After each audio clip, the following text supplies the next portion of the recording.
దేవునికి మహిమ కలుగును గాక. యేసుక్రీస్తు ఎందుకని ప్రతి గ్రామంలోకి ప్రతి పట్టణంలోనికి వెళ్ళి దేవుని రాజ్య సువార్తను ప్రకటిస్తున్నాడు? అసలు క్రీస్తు ఆయన రాజ్యాన్ని ఎందుకు స్థిరపరచడానికి వచ్చాడు తెలుసుకుందాం. సాతాను ద్వారా బిగుసుకుపోయిన మనిషి యొక్క జీవిత ప్రతి సంఖ్యలు తెంచడానికి యేసుక్రీస్తు రాజ్యం స్థాపించడం జరిగింది. అయితే ఈ శత్రువు యొక్క సంఖ్యలు ఏంటని మనం ఆలోచించవచ్చు.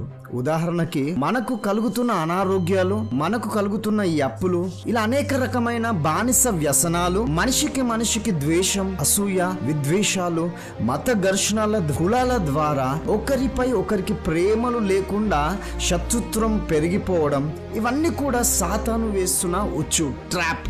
వీటిలో ఏదో ఒక సంఖ్యల ద్వారా ప్రతి మనిషి బంధింపబడి ఉంటారు. వీటి ద్వారా అనేక మంది జీవితాలలో శాంతి, సమాధానం, నెమ్మది, సంతోషము, సమృద్ధి, ఇతర అనేకమైనవి కూడా కోల్పోతూ ఉంటుంటాం.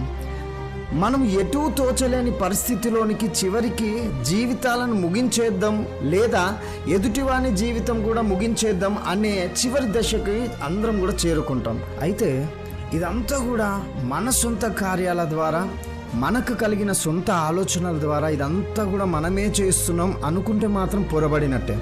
ఇదంతా కూడా మన శత్రువు మనల్ని ఒక ట్రాప్లో నిలబెట్టి కార్యాలను మన ద్వారా జరిపిస్తున్న అనే విషయాన్ని మనం గ్రహించుకోవాలి.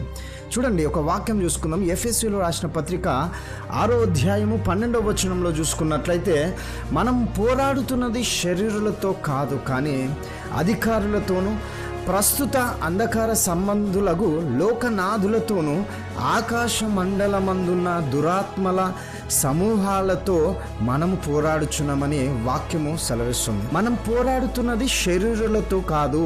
ఆ సిస్టమ్ ద్వారా ప్రతి ఒక్కరిని, ఒక్కొక్కరికి ఏ ఉచ్చు కలగాలో ఆ ఉచ్చులో ప్రతి ఒక్కరిని కూడా ఆ ఉచ్చులో నిలబెట్టి ఇలాంటి కార్యాలు చేసి దాని ద్వారా ప్రతి జీవితంలో సంతోషం, సమాధానం లేకుండానే ఈ ట్రాప్లో మనము పడుతున్నాం. కాబట్టి మన జీవితంలో సంతోషము, సమాధానము, సమృద్ధి, నెమ్మది ఇవన్నీ లేకుండా అయోమయ దశకి చేరుకోవడం జరుగుతుంది.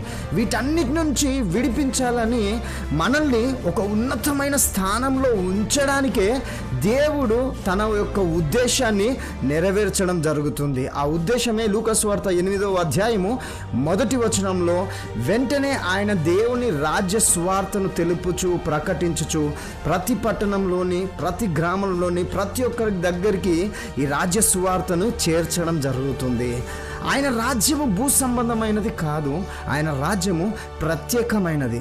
ఆ రాజ్యంలో ఏడవడానికి అవకాశం లేదు, ఎందుకంటే అక్కడ నిత్యం సంతోషం ఉంటుంది. ఆ రాజ్యంలో దరిద్రానికి స్థానం లేదు. ఆ రాజ్యంలో ప్రతి వ్యసనాలకి స్థానం లేదు. ఆ రాజ్యంలో ఇతరులపైన ద్వేషం, అసూయ ఉండదు. అందరిపైన ప్రేమ మాత్రమే ఉంటుంది. ఆ రాజ్యంలో అనారోగ్యానికి స్థానం లేదు, ఆరోగ్యం మాత్రమే ఉంటుంది. ఆ రాజ్యంలో దయ్యాలకు స్థానం లేదు. ఆ రాజ్యంలో చేతబడి మాంత్రిక శక్తులకు ఏమాత్రం కూడా స్థానం లేదు. యేసుక్రీస్తు ఈ రకమైన రాజ్యాన్ని భూమిపైన స్థాపించడానికే ప్రతి పట్టణానికి, ప్రతి గ్రామానికి వెళ్ళడం జరిగింది. కీర్తనలు 145 13వ వచనంలో చూస్తే, దేవుని రాజ్యము శాశ్వతమైనది మరియు ఆయన పరిపాలన తరతరములకు నిలిచి ఉంటుందని వాక్యం సెలవుస్తుంది. ఆయన రాజ్యం అంటే కేవలం ఒక మతం కాదండి. ఆయన రాజ్యం అంటే కులం కాదండి. ఆయన రాజ్యం అంటే కొంతమంది ప్రత్యేకింపబడిన వారే ఉండడానికి ఆ స్థలం కాదండి. ఆయన రాజ్యం అంటే ఏ భేదం లేకుండా, కుల వివక్షణ లేకుండా, మత వివక్ష లేకుండా, ఛాయ రంగు భేదం లేకుండా, ధనికులు బీదవారు అనే భేదం లేకుండా, నిన్ను వలే నీ పొరుగువాన్ని ప్రేమించమని చెప్పిన రీతిగా సంతోషముతో అందరము కలిసి మెలిసి ఉండడమే యేసుక్రీస్తు యొక్క రాజ్యం, నా దేవుని యొక్క రాజ్యం.